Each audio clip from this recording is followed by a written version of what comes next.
My name is Jari Arkko. I'm the chair of the IETF, the Internet Engineering Task Force, and here at the IANA Transition Coordination Group, I'm one of the IETF appointees. It is important to ensure that the Internet continues to function properly in the future and can grow much bigger than it is today. There's no immediate rush or immediate crisis that we need to deal with, but it's a good thing to be able to do this. And I'd also see this as part of the evolution that has been going on for the last 15 or even more years. So there's been many steps taken in the past years, and this is the next step, the next logical step. So the IANA tasks in general are divided into three buckets: names and addresses and protocol parameters. We at the IETF are dealing with the protocol parameters part. So things like port numbers. Port 80 means HTTP, for instance. That's maybe commonly known to many people.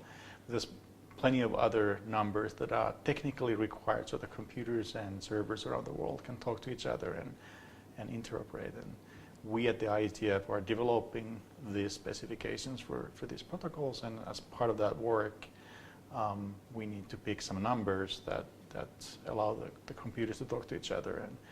And as these numbers get picked, they get registered in IANA databases, and implementers can look them up, and everyone can use the same numbers. It's really important for the interoperability of the Internet, that everything works together.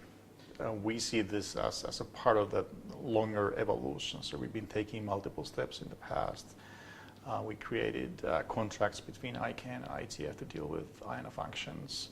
We wrote RFCs that describe the processes and rules around different things.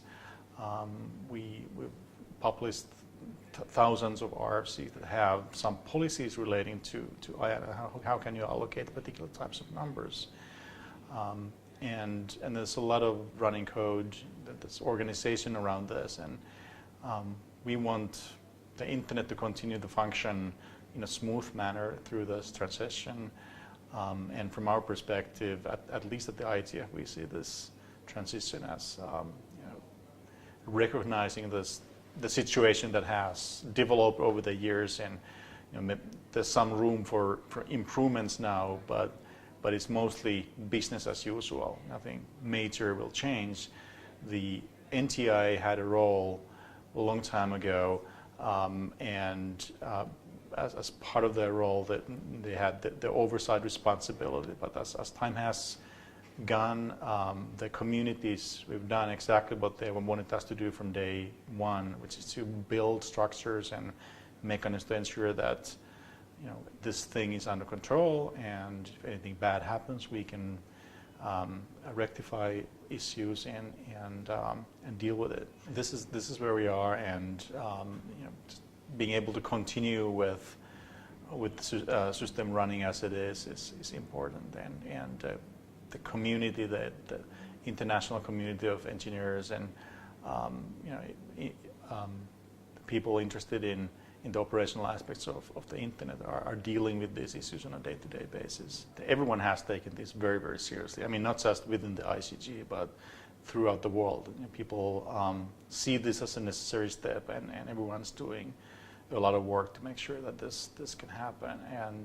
And the ICG, of course, as well as the various communities like IETF and RIRs and ICANN have been working hard as well. It's interesting to be in a group like this, because you put a mix of different people together from different backgrounds. I mean, everything from government representatives to techies, the engineers who build stuff, and the people who run networks. So it's a really interesting mix of people. And always when you have this mix of people, that's when you learn new things. That, oh, okay, so you guys like to do this thing in that way, and we've always done it in a different way. And oh, you have that concern, and we didn't realize that was a concern, and we can clarify and we can work together. It's like the real multi-stakeholder situation. This is the real thing. We're working together, and obviously it's not easy always, but I think we're making progress. So I'm quite optimistic we'll get there.